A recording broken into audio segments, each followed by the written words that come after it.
Nosso bendito Deus e Pai, mais uma vez nos curvamos diante da Tua presença, com a Tua palavra em nossas mãos, a qual alegra muito os nossos corações, mas também enche eles de temor, de reverência, porque não é um livro qualquer, é a Tua palavra que nós vamos ler. Já lemos ela nesta noite algumas vezes e novamente faremos isso. E oramos a Deus que o Teu Espírito Santo, o único que pode abrir o nosso entendimento, o nosso coração, que Ele possa agir em nossas vidas nesta noite. Colocamos, ó Pai, os nossos corações à disposição do ministério do Teu Espírito Santo. Salve almas, edifica a Tua igreja, encoraja os que porventura estão desanimados e repreende aqueles que porventura assim necessitam.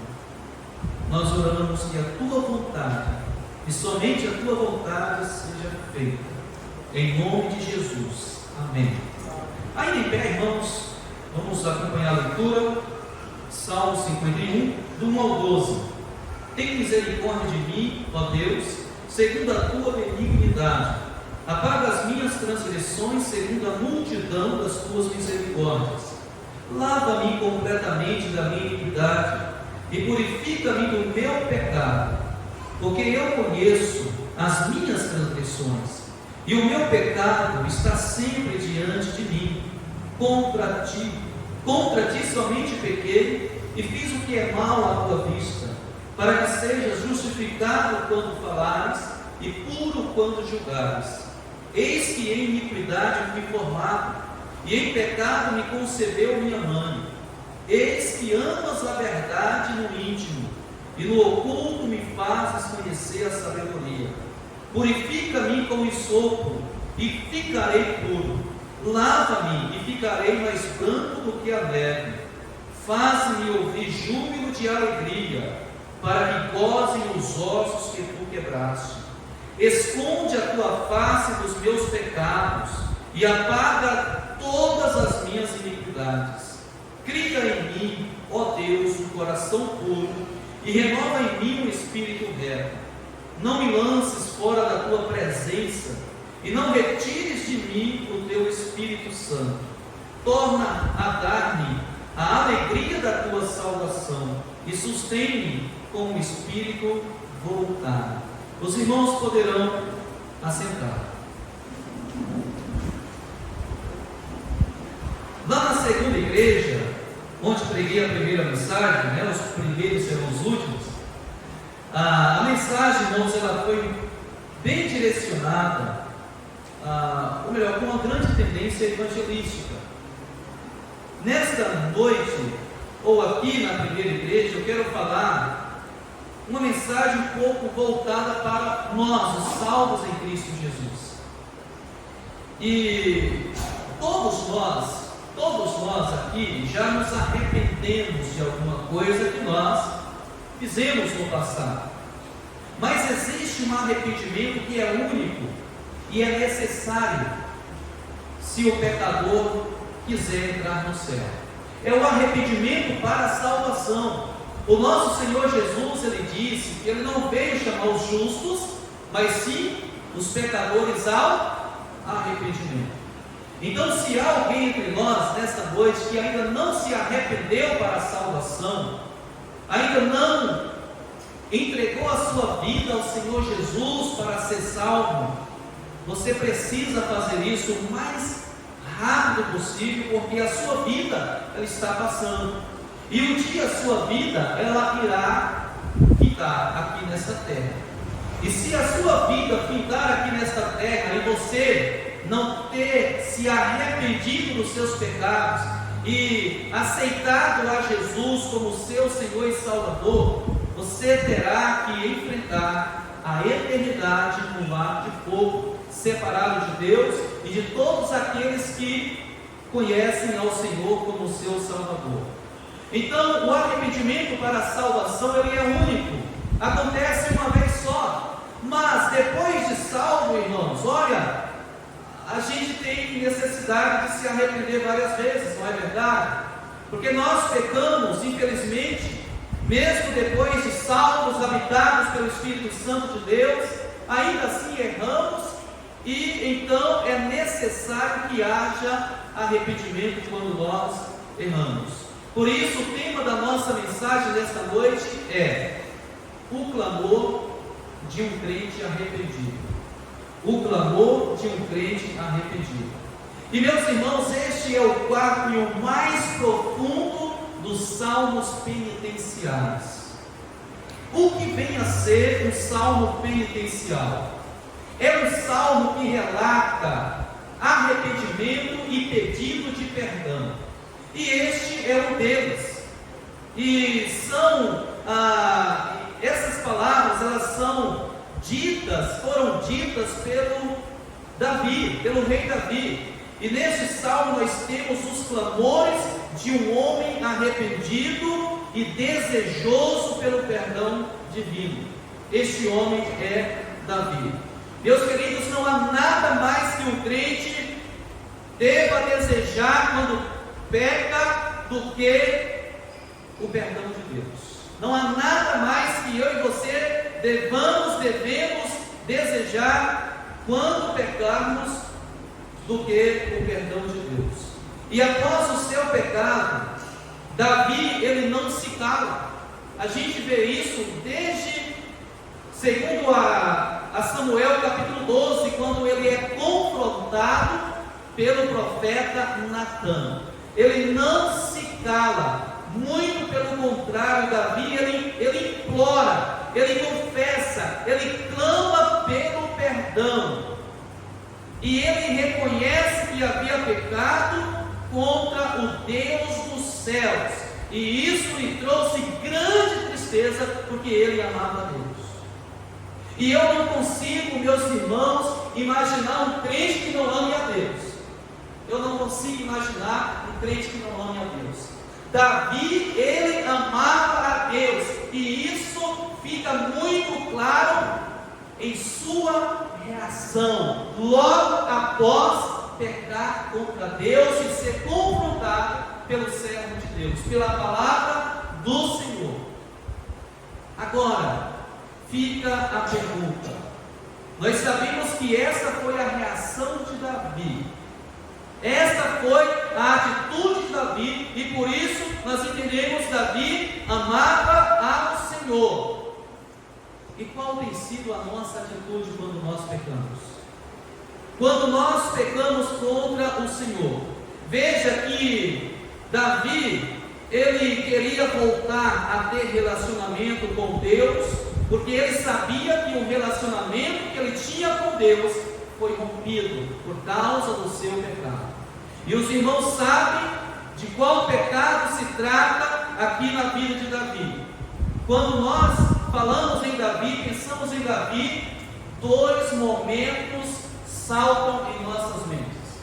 O primeiro, quando Davi, ainda um jovem, pelo poder de Deus, ele derrota o gigante chamado Golias. Mas um outro momento na vida de Davi é marcante para nós, quando Davi é vencido pelo gigante chamado adultério. E meus irmãos, qual é a nossa reação quando percebemos que cometemos um pecado contra Deus? Nós precisamos saber, irmãos, que cada pecado cometido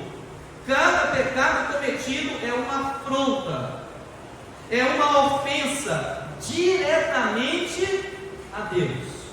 Porque o nosso Deus, aquele que nos salvou, aquele que enviou seu Filho para derramar o seu sangue na cruz por nós, esse Deus, ele é um Deus santo, 100% santo. Ele nunca errou, ele nunca errará, e a Bíblia diz que ele não tem por inocente o culpado.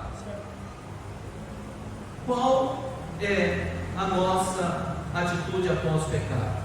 Por isso, quando vires a pecar, não faças como Ananias e Safiras, que encobriram o seu pecado e por isso morreram. em disciplina. Nós poderíamos citar outros nomes, outros exemplos de pessoas que foram disciplinadas, como é o caso de Uzias, que procurou fazer aquilo que não lhe era cabido, lá em 1 Crônicas, capítulo 26, ele foi disciplinado por Deus com a lepra. O que dizer também de Miriam, quando falou mal do servo de Deus, Moisés? Ela foi disciplinada pelo Senhor. E o que dizermos daquele jovem de 1 Coríntios capítulo 5, que estava em fornicação com a sua madrasta? Paulo, inspirado pelo Espírito de Deus, diz: olha, que o tal seja tirado dentre vós, para que o seu corpo seja entregue a Satanás para a destruição.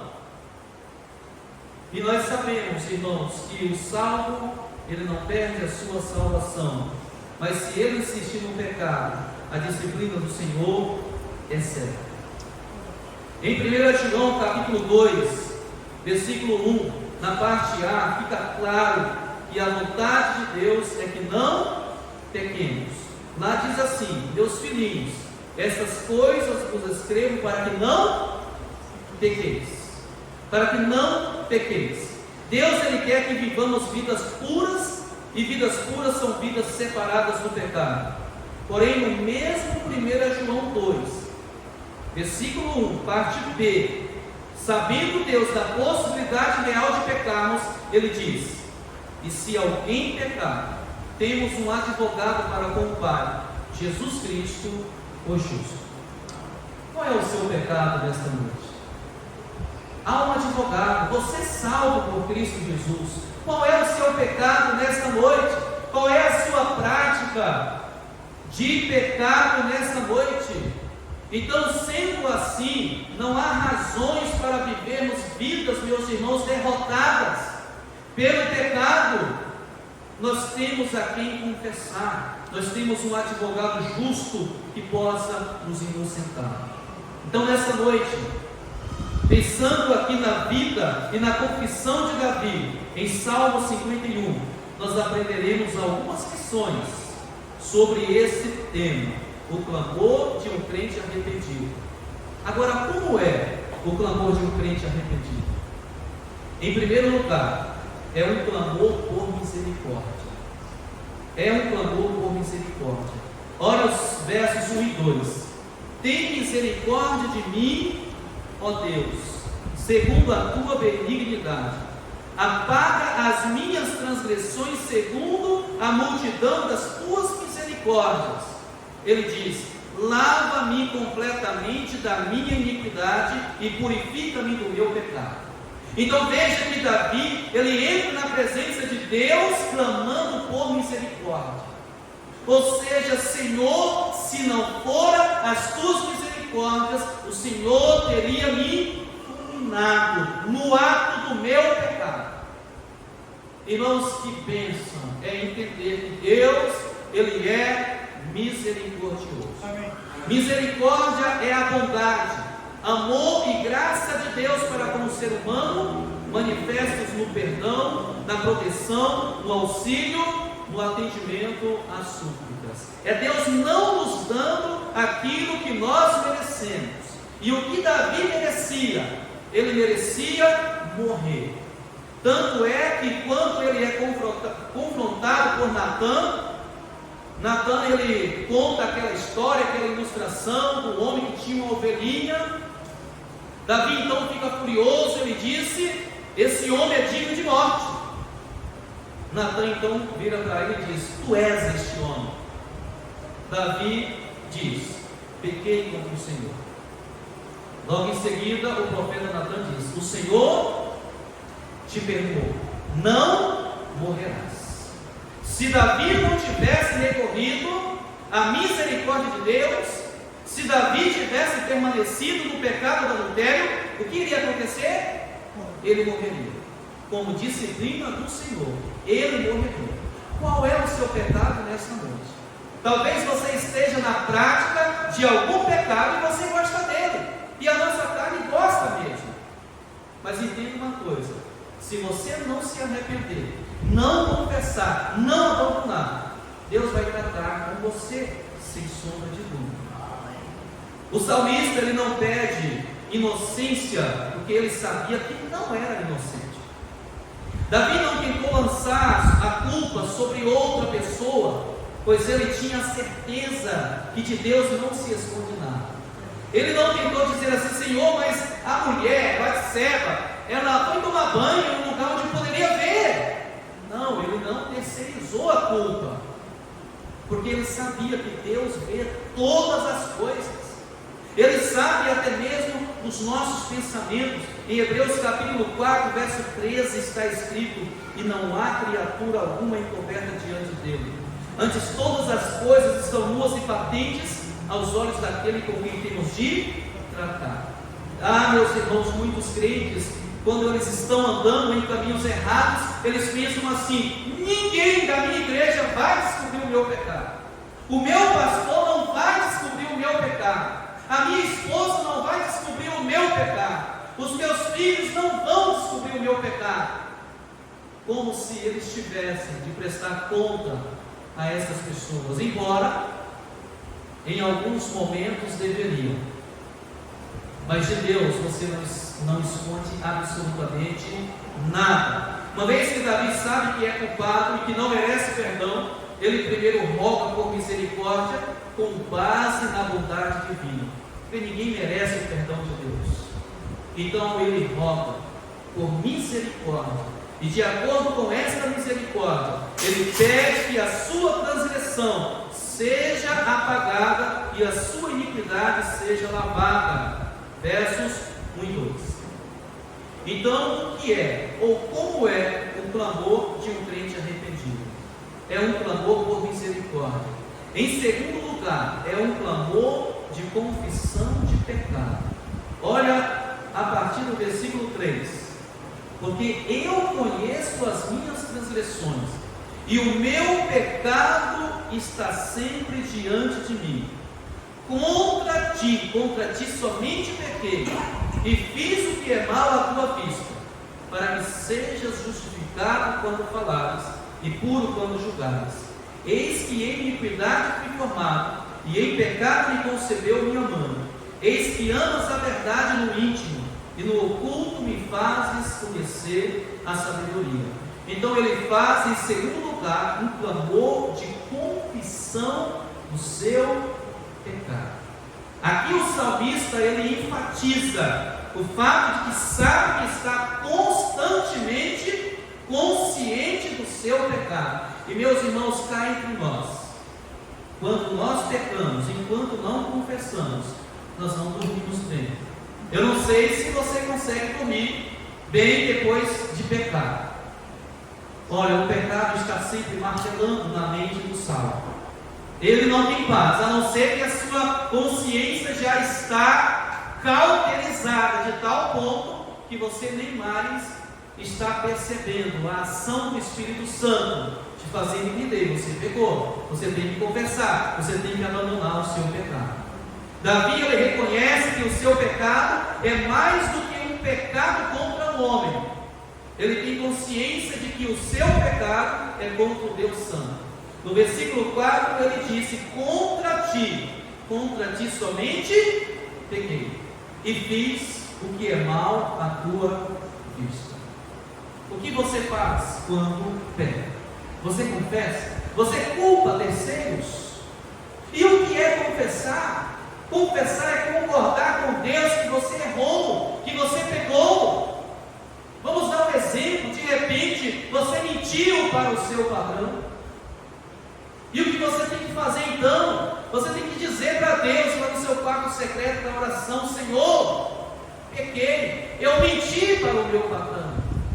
Senhor, a tua palavra diz que a mentira é pecado, é do diabo, e eu cometi este pecado. Senhor, me perdoa, eu menti para o meu patrão. E é claro, e aí cabe também uma retratação com o seu patrão.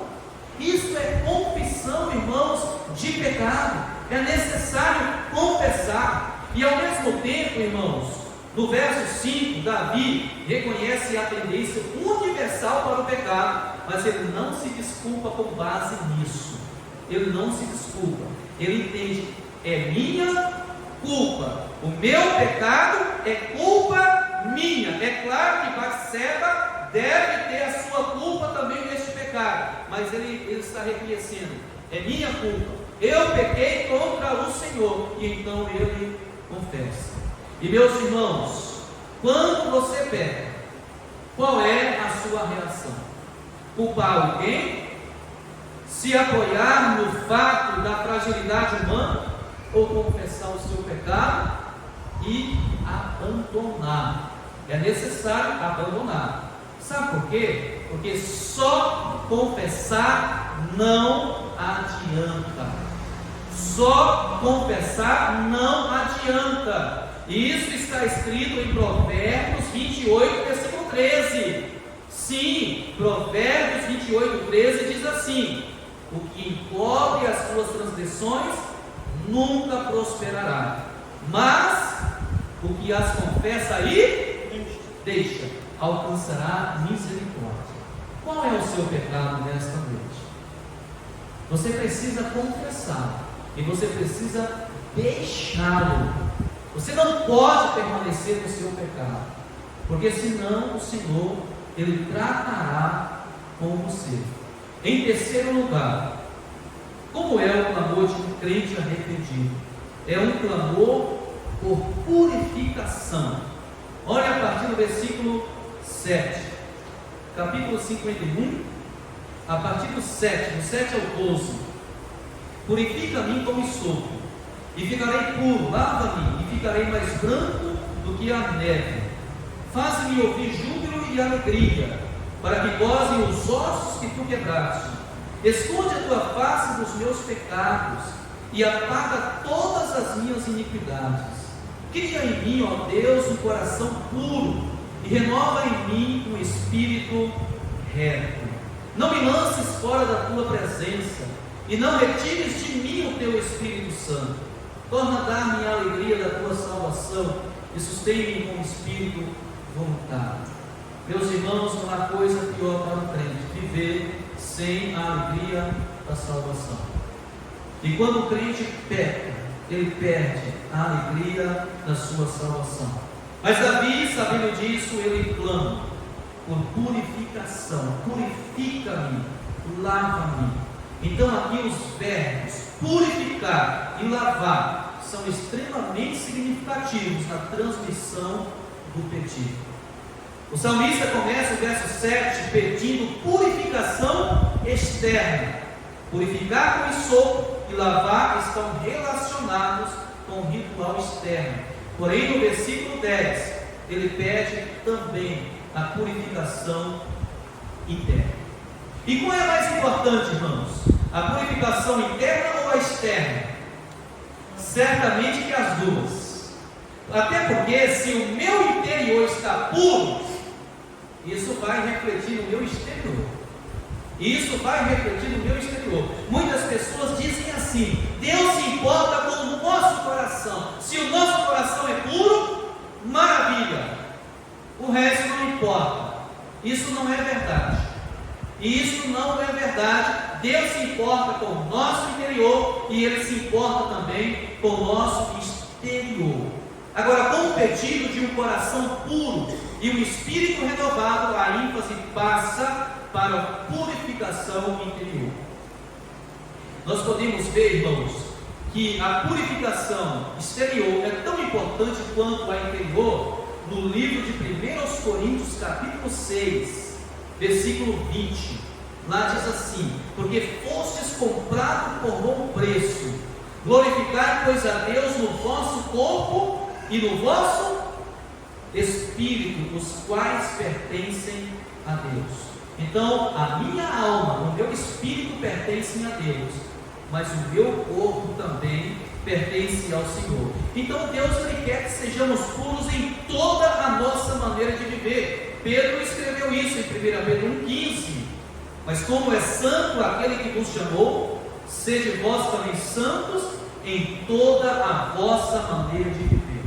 E em último lugar, irmãos, o clamor de um crente arrependido é um clamor por consagração. Veja, versículo 13, do 13 ao 17, ele diz assim: Então ensinarei aos transgressores os teus caminhos, e os pecadores a ti se converterão. Livra-me dos crimes de sangue, ó Deus, Deus da minha salvação, e a minha língua louvará altamente a tua justiça. Abre, Senhor, os meus lábios, e a minha boca entoará o teu louvor. Pois não desejas sacrifícios, senão eu os teria, senão eu os daria. Tu não te deleitas em holocaustos. Os sacrifícios para Deus são um espírito quebrantado. A um coração quebrantado e contrito não desprezarás, ó Deus. Então, meus irmãos, depois de confiar, de clamar a Deus por suas misericórdias, de um clamor de confissão de pecado e de purificação, agora ele clama por consagração. Davi, ele consagra a sua vida a Deus. De que forma? Fazendo um voto de testemunhar aos outros das evidências do perdão recebido por si próprio. Porque como Davi iria trabalhar para Deus se ele não tivesse mudança de vida? Então, a sua própria vida, a sua mudança de atitude, o seu abandono de pecado, iria provar, iria testemunhar das evidências do perdão recebido por Deus. E esse testemunho, esse ensino seria através da sua própria natureza transformada. Nós estamos, irmãos, assim como Davi, com as nossas vidas consagradas a Deus.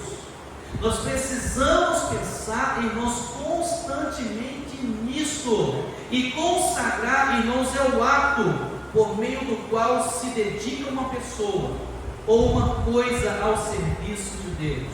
E nós precisamos dedicar, apresentar, irmãos, as nossas vidas ao serviço do Senhor. Há muito o que fazer na obra de Deus. Amém. Mas há muitos crentes que não estão servindo porque as suas vidas não estão consagradas. E elas não estão consagradas porque muitas delas estão na prática do pecado. E uma vida no pecado, ela não será consagrada a Deus. Deus não usará um vaso sujo. Nós podemos ver isso no exemplo do profeta Isaías. Ele consagrou a sua vida ao serviço do Senhor, lá em Isaías 6, versículo 8. Depois dele ter tido uma visão do Deus Santo, depois de ele ter tido uma visão de quão miserável pecador ele era, e de clamar por purificação, ele então consagra a sua vida a Deus. No versículo 8 ele diz assim: depois disso, ouvi a voz do Senhor que dizia: a quem enviarei? E quem age por nós? Então disse eu: eis-me aqui, envia-me a mim. E aí vocês conhecem o restante da história de Isaías, um homem grandemente usado por Deus. Então consagremos as nossas vidas ao Senhor, como fez Isaías, e também como fez o apóstolo Paulo, logo após a sua conversão. Ele disse assim lá em Atos 9,6: Senhor, o que queres que eu faça? Essa foi a pergunta que Paulo fez a Jesus Cristo: Senhor, o que queres que eu faça? Ou seja, Senhor, aqui está a minha vida, eu a consagro a Ti. Você tem dito isso a Deus com toda a sinceridade no seu coração? Tem se colocado à disposição dEle? Meus amados, olha, na obra de Deus há lugar para todos. Com certeza, aqui encerrando não é diferente. Há lugar para você servir ao Senhor, seja pregando a palavra de Deus, evangelizando, entregando folhetos, tocando instrumento, cantando no coral. Enfim, há trabalho. Mas para isso você precisa consagrar a sua vida. E para consagrar a sua vida, você precisa confessar o seu pecado e abandoná-lo. Você não pode permanecer com ele. E eu concluo, irmãos, da seguinte forma: qual pecado tem tirado a sua paz? Qual pecado tem quebrado a sua vida de oração? Qual pecado tem te impedido de ter comunhão com Deus. Se você está vivendo na prática de algum pecado, então você precisa fazer agora. Não pode deixar para amanhã. Você precisa fazer agora o clamor de um arrependido. Um clamor por misericórdia. Disse Davi: tem misericórdia de mim, ó Deus. Um clamor de confissão, porque eu conheço as minhas transgressões. Um clamor por purificação. Purifica-me, lava-me. Um clamor por consagração. Então ensinarei.